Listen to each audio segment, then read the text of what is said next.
우리가 성경을 읽지 않으면 이런 하나님의 속성을 어떻게 알 수가 있겠습니까? 하나님께서 이렇게 우리의 기도에 귀 기울여 주신다는 것을 알 수가 있잖아요. 우리가 이 성경 전체의 큰 틀은 창조하시고 또 인간이 타락하고 그 가운데에서 또 이 땅에서 고난이 찾아왔고 또 세상이 변질이 되고 타락했고, 하지만 다시 예수 그리스도를 통해서 구속을 이루시고 역사하셔서 우리에게 구원의 문을 열어주시고, 그리고 이제 세상이 종말, 궁극적인 하나님의 새로운 새하늘과 새 땅의 그 완성을 향하여서 나아가고 있는 역사다. 이런 큰 틀을 가지고 우리 성경 전체를 조망하고 있는 것이죠. 그곳에서 곳곳에 나타나 있는 이 하나님의 속성, 성품, 하나님이 어떤 분이신가, 이런 것을 우리가 발견하면서 성경을 읽는 그 정말 꿀송이보다 더단 그런 맛이 있습니다. 그래서 여러분들이 다들 발견하시게 되기를 바랍니다. 일을 이제 시작하신 하나님은 또 일을 끝마치려고 하시는 그런 마음들이 들어있는 것을 보게 됩니다. 그래서 하나님이 세상을 만드셨는데 이제 이 세상을 다시 아름다운 세상으로 회복시키고자 하시는 그러한 과정들이 펼쳐지는 가운데 아브라함의 가정을 선택하셨다라는 것을 우리가 지난 시간에도 살펴보았죠. 그리고 이 아브라함에게는 이삭이라고 하는 약속된 자식을, 그야말로 인간적으로는 가질 수 없는 기적적인 역사를 하나님의 능력으로 하시는 것을 보게 됩니다. 그래서 하나님이 작정하시고 계획하신 것은 어떻게든지 이루어 내시는 그런 신실하신 하나님을 볼 수가 있는 것이죠. 이 창세기를 전체적으로 이렇게 쭉 보면은 창세기의 시작은 그 안에서도 이 성경의 틀이 있어요. 창조, 타락, 구속, 완성이라는 틀이 창세기 안에서만 봐도 1장에서 50장까지만 살펴봐도 그 안에서도 아담과 하와는 자신들의 욕심에 의해서 하나님의 시험이라고 할 수 있는 선악과의 그 시험을 통과하지 못했죠. 하지만 요셉은 보디발 아내의 유혹을 뿌리치면서 신실하게 믿음으로써 그 모든 것들을 통과하는 것을 봅니다. 이렇게 창조, 타락, 구속, 완성이라고 하는 이 틀이 창세기 안에서도 작게 역사하는 것을 보게 됩니다. 이 틀을 대입시켜 가지고 성경을 읽으시면 좋겠습니다. 그리고 무엇보다 그 아브라함, 이삭, 야곱, 요셉 한 사람 한 사람의 그 인간적인 인간사를 보면서도 그 이면에 역사하신 하나님의 구속사를 볼 수 있는 그 눈을 가지고서 이 성경을 대해야 됩니다. 그리고 이 세상은 계속 반복이 되는 역사가 아니라 직선적으로 장차 마지막 날 심판날을 향해서 달려가고 있고, 그 끝에는 우리 믿는 사람들의 승리가 기다리고 있다, 해피엔딩이다, 이것을 우리가 생각하면서 기억하면서 현재를 천국으로 살아가는 것이죠.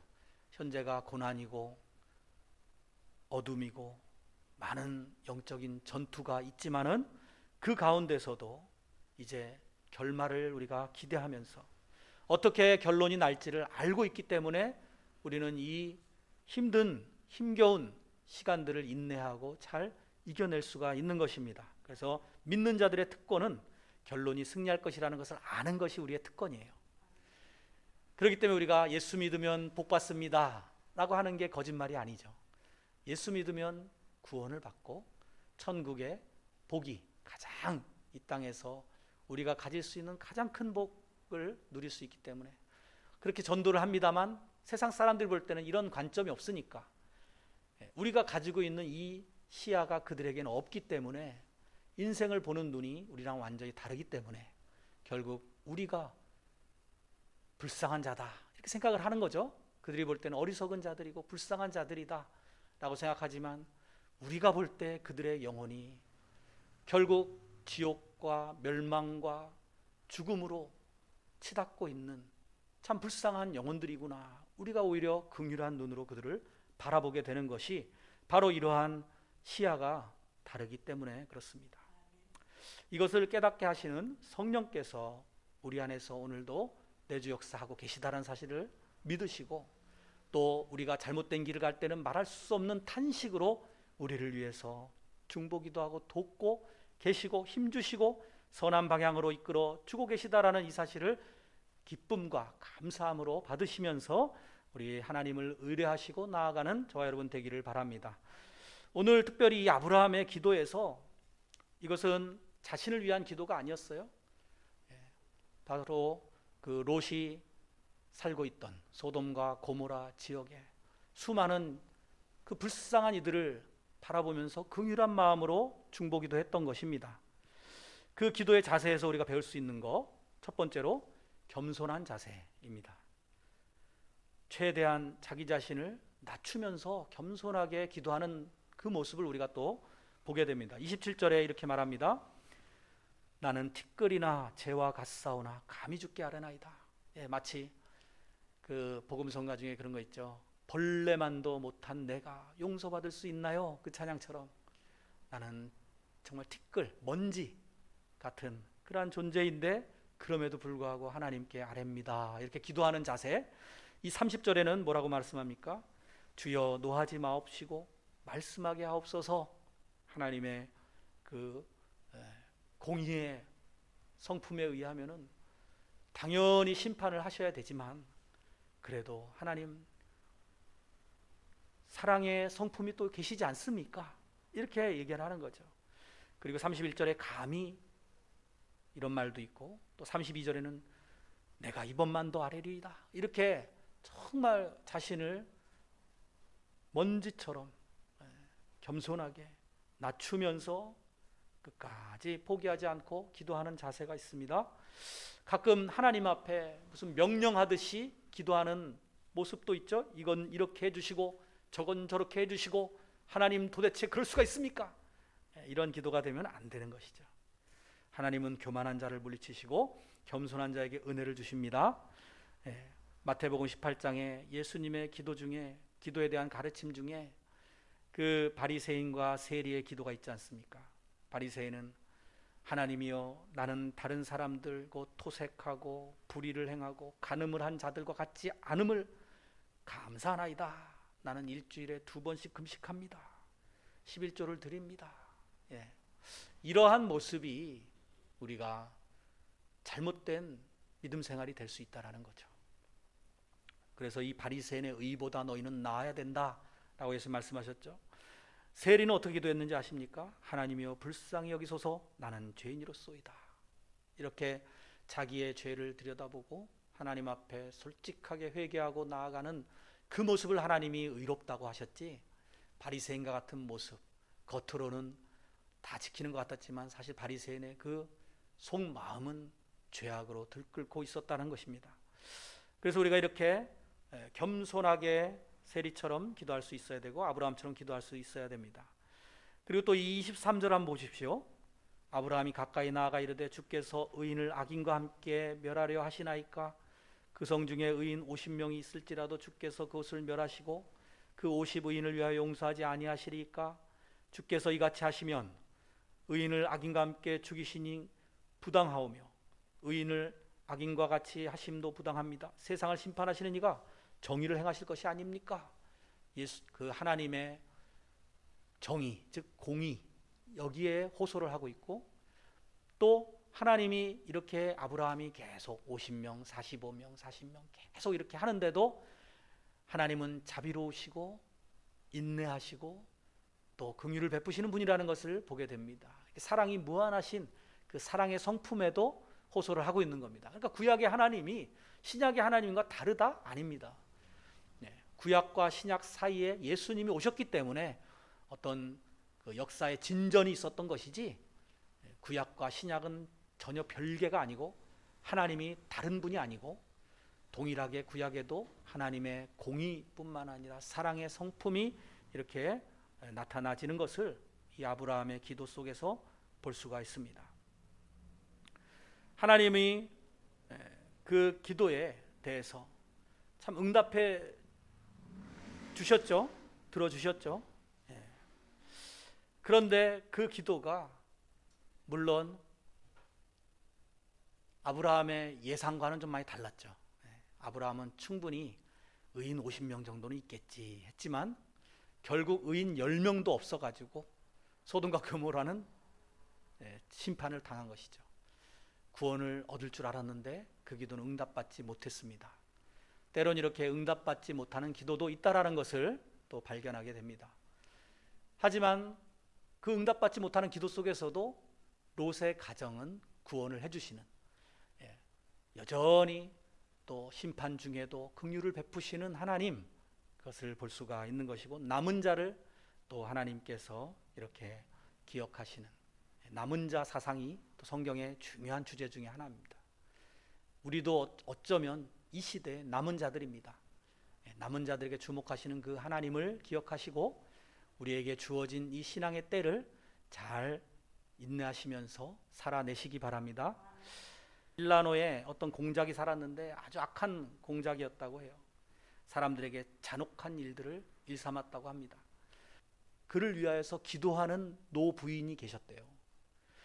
그래가지고 참 희한하다. 나 같은 사람을 위해서 왜 기도를 할까? 그래서 그 노부인을 불러다가 도대체 왜 나를 위해서 기도를 하냐고 물어봤대요. 그랬더니 제가 어린 소녀였을 때 아주 잔인한 성주가 있어서 그가 빨리 죽기를 기도했답니다.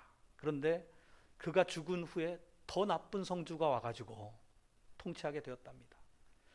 그도 죽기를 기도했는데 그가 죽고 이제 당신이 세 번째 성주입니다. 저는 이제 다시는 이전의 실수를 범하지 않으려고 당신이 죽으면 더 악한 성주가 와서 통치할 수 있기 때문에 당신을 위해서 기도하는 겁니다. 이 얘기를 듣고 그 폭군이었던 성주가 완전히 변화해서 선한 사람으로 살았다는 이야기가 있습니다. 우리가 기도할 때에 너무 그렇게 내 성미에 안 맞는다고 나의 원수다 해가지고 그를 저주하는 기도하지 마시고, 정말 그를 위하여서 선으로 심으면 반드시 하나님께서 선으로 악을 이기게 해주시고 또 선한 좋은 열매들을 맺게 해주신다는 거 기억하시고, 여러분들 늘 참 원수 같은 그러한 사람이 있다 할지라도 용서하시면서 기도하시기 바랍니다. 이 아브라함의 기도를 본받아야 돼요. 그리고 그는 끈질기게 기도했다는 거죠. 6번이나 소돔성을 위해서 기도했습니다. 근데 하나님이 그 기도 과정 가운데 아브라함한테 화를 내지 않으시고 계속 그 기도를 오히려 좋아하시지 않았을까 하는 생각도 해보게 됩니다. 그러니까 하나님은 우리가 그렇게 어린아이같이 매달리더라도 끝까지 포기하지 않고 기도하는 모습을 이뻐하신다는 것도 생각하게 됩니다. 만약에 그가 한 번 더 기도했다면 어떻게 했을까? 이런 또 누가 질문도 하는 것을 봅니다. 한 번 더 기도했다면 어땠을까요? 의인 10명에서 이제 5명으로 줄여가지고 5명이 있다고 해도 뭐 이렇게 기도했다면 어땠을까요? 하나님이 들어주시지 않았을까요? 그러니까 우리가 포기하지 마시기 바랍니다. 예수님께서 그런 비유를 하셨어요. 누가복음 18장에 어떤 도시에 하나님을 두려워하지 않고 사람을 무시하는 한 재판관이 있는데 그 도시의 한 과부가 얼마 동안은 그가 듣지 않고 이 과부가 나를 번거롭게 하니 내가 그 원한을 풀어줘야겠다. 그렇지 않으면 나를 와서 늘 괴롭히리라. 그렇게 끝까지 강청하는 기도, 이 기도에 대해서 예수님도 말씀하셨습니다. 그러면서 불의한 재판관도 그런 걸 들어주는데 하물며 하나님께서 기도하는 자의 그 기도를 원한을 풀어주시지 않겠느냐 이렇게 이야기하셨습니다. 그래서 우리가 이러한 기도로 포기하지 말고 나아가시고요. 물론 내 뜻대로 기도가 응답되지 않는 경우들이 또 성경에 많이 기록되어 있습니다. 모든 것은 하나님의 뜻 가운데서 이루어지는 것이죠. 예를 들면 예수님의 겟세마네 기도도 3번을 기도했지만 들어주시지 않았죠. 바울 사도의 가시라고 할 수 있는 질병을 고쳐달라는 기도도 역시 들어주지 않는 것을 볼 수가 있습니다. 오늘 이후에 나오는 20장에 또 재밌는 기도가 있어요. 20장에 보면은 아브라함이 그 한 실수가 있죠. 자기 부인 사라를 누이라고 속여가지고 그 성주에게 하나님께서 나타나가지고 그 사라를 부인 삼지 못하게 막았죠. 그러면서 하나님께서 그 왕을 아비멜렉을 겁을 주셔가지고 완전히 태문을 그 나라에 닫아버렸어요. 그러니까 이 아비멜렉이 나를 위해서 기도해달라 아브라함한테 하죠. 아브라함이 기도를 해주니까 아비멜렉과 그의 아내와 여종을 치료하사 출산하게 하셨으니, 이런 기록이 있습니다. 재밌는 것은 아브라함도 자식을 못 낳는 아브라함과 사라가 지금 자기들도 불임인데 불임인 가정을 위해서 기도했더니 그 가정의 태문이 열렸다라는 것입니다. 그러니까 우리가 병자들이 우리한테 와서 기도해 달라고 할 때 비록 나는 보잘것없고 나는 능력이 없다 할지라도 하나님이 역사하시면 고쳐줄 수 있다는 것이죠. 그러니까 하나님의 능력을 의지하고 기도하는 거지, 아브라함 자신을 볼 때, 사라 자신을 볼 때는 할 수 없는 기도잖아요. 그러한 태문을 열어달라는 기도도 할 수 있었다는 거. 그래서 우리도 역시 병자들을 위하여서 당당하게 기도하십시오. 그것은 하나님이 역사하시는 거고 하나님의 능력으로 고쳐주시는 거니까 우리가 기도하는 거, 그걸 하나님이 원하시는 거고 그러한 순종을 바라신다는 것이죠. 또 한 가지 이제 마무리로 참 귀한 구절을 21장 1절과 2절 한번 찾아보겠습니다. 창세기 21장 1절과 2절. 이제 아브라함과 사라에게 이삭을 주시잖아요. 그 기도의 응답까지는 25년의 시간이 흘렀어요. 생각해 보십시오. 25년이나 기도 응답을 주시지 않았던 거. 그러니까 우리가 기도하는 게 응답이 더디다고 해서 그것이 꼭 하나님께서 우리를 사랑하시지 않는 게 아니라 오히려 우리를 사랑하셔서 가장 적합한 때에 가장 좋은 방법으로 이루어 주시고자 하는 하나님의 계획이 있구나 하고 믿으시기 바랍니다. 창세기 21장 1절에서 2절을 우리 같이 한번 읽겠습니다. 시작. 여호와께서 말씀하신 대로 사라를 돌보셨고 여호와께서 말씀하신 대로 사라에게 행하셨으므로 사라가 임신하고 하나님이 말씀하신 시기가 되어 노년의 아브라함에게 아들을 낳으니. 아멘. 자, 1절에는 뭐라고 말씀합니까? 여호와께서 말씀하신 대로 응답해 주신 거예요. 하나님께서는 말씀하시는 그것을 반드시 이루시는 분이다 하는 것을 알 수 있고, 또 하나님이 약속하신 것은 때가 되면 반드시 이루어 주시니까 우리는 그 약속을 신실하게 붙잡고 기도해야 됩니다. 두 번째로 2절에 보면은 하나님이 말씀하신 시기가 되어, 때와 기한도 하나님의 손에 달려 있다는 것이죠. 그 때가 되면, 하나님이 정하신 때가 되면 반드시 이루어지리라는 이 믿음 가지고, 아브라함처럼 믿음 가지고, 사라처럼 믿음 가지고, 우리가 그래서 아브라함을 믿음의 조상이라고 하는 거잖아요. 아브라함은 바랄 수 없는 중에 바랐고 믿을 수 없는 중에 믿었고, 그렇게 도저히 낳을 수 없는 아들을 낳았기 때문에 그렇게 하나님께서 주셨으니 또 하나님이 거두어 가셔도 그것은 하나님의 뜻이다 하고 순종하고 이삭을 바치라고 할 때 바쳤죠. 거기에 신약에서 설명을 보니까 부활할 줄 믿었다, 믿음으로 바쳤다라는 것이죠.